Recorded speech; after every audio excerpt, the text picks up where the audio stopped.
Hello again, it's Archivist David Thomas coming to you from the Cornwall Record Office at Truro. Today we're going to have a further session of David's dazzling documents.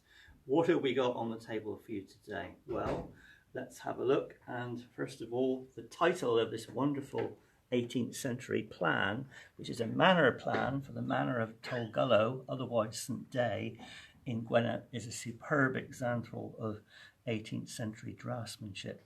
I like the way that William Hull, the map maker, has actually drawn this wonderful depiction of what very much looks like a Spanish or an Italian village as a sort of part of the cartouche area of his map. We have a man with a lady on a donkey and some goats and a broken tree and various other rural and rustic scenes. It was a wonderful way to endorse this plan.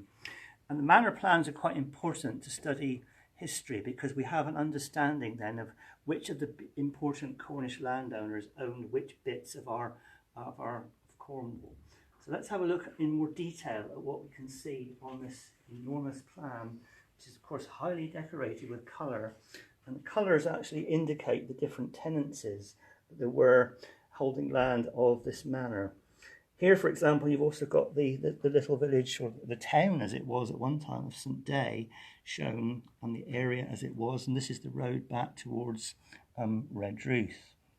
We also have surrounding Maloney, and then parts of the manor of Carharrick, which belong to the Heralds, and parts of the manor of Cusgarn, which belong to the great Cornish landowners, the Arundels. But as with many of these other plans, it's the little details that fascinate. When we were preparing this plan, I was asked, what are the little grey circles on the plan? And they're in fact horse whims, where horses drew wheels up and down shafts in order to raise and lower materials and ore and equipment up and down the mine.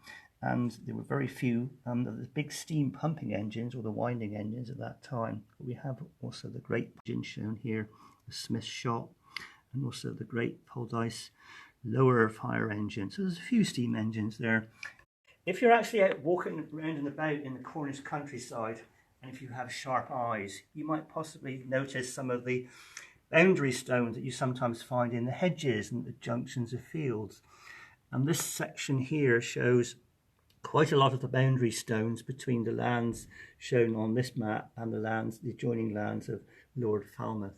Sometimes you might find a boundary stone with a letter on it and a number, and it means it's the boundary stone, the fourth or fifth stone in that sequence of lands. Many have disappeared, but you can find them for a number of purposes. Parish boundary stones, manor boundary stones, as in this case, or even the boundary stones of sets or areas of Cornish mining.